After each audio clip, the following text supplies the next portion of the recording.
This is often not discussed or overlooked in the discussion about testosterone therapy and performance-enhancing drugs. Low enough testosterone prevents people from sleeping, exercise, social connection, etc. Look, I'm in my mid-40s, and I can tell you that you can get and maintain very healthy testosterone levels without TRT if you do the right things. So today we're going to talk about how you can optimize the ratios depending on your particular life goals, because the ratio of estrogen and testosterone in every individual has profound influence on feelings of well-being, feelings of anxiety or lack of anxiety, on reproduction, on sexual behavior. That testosterone has this incredible effect of making effort feel good. Now, this is important because we often think of testosterone as creating whatever, masculinization, or it's virilization, or all these terms are thrown around. But what's it really doing when it comes to mate choice and competition? What it's doing is it's reducing the threshold for anxiety. And in doing so, it selects individuals of a given species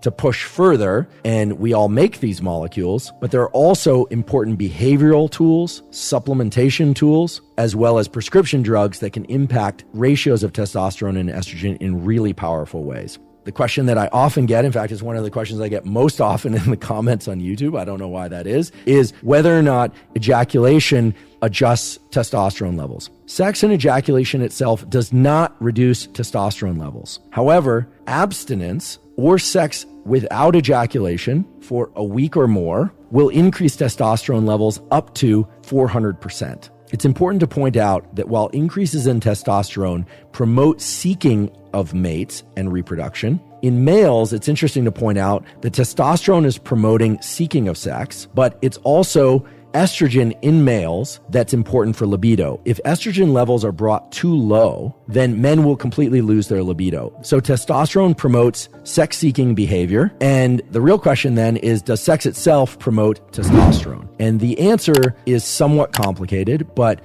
the short version is yes. Men who observe sex, so I guess this would be observing pornography, they had increases in testosterone that were very modest, of about 10%. When people participated in sex, they actually did this study where people had blood draws and they had real sex with their partners, and they had 70% increases in testosterone. So the answer is actually complicated. It's not straightforward. What it means is that sex itself increases testosterone. However, abstinence also increases testosterone even further. So it's a nuanced answer, and you have to understand that nuance if you want to understand how certain behaviors impact hormones and how hormones impact those behaviors. One of the quickest ways to boost someone's testosterone is to have them achieve a win. Repeated failures take testosterone levels lower than they would be otherwise. There's a slow system associated with achieving wins, even small wins. And that slow system is in the form of hormonal control that then translates to gene control. Testosterone has the effects we're all aware of, like deepening the voice, facial hair, muscle growth, recovery, etc. Mostly because testosterone increases protein synthesis. But in any case, testosterone has some very interesting effects on the brain. The major mental effect of testosterone is it makes effort feel good.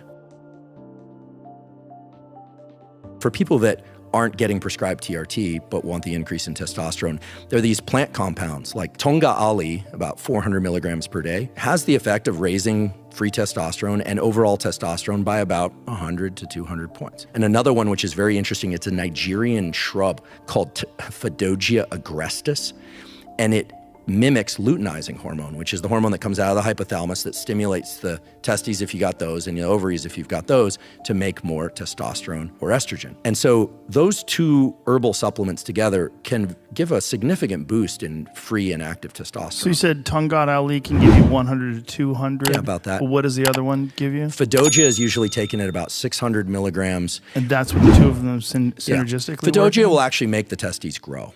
It's a noticeable difference. So everybody wants that.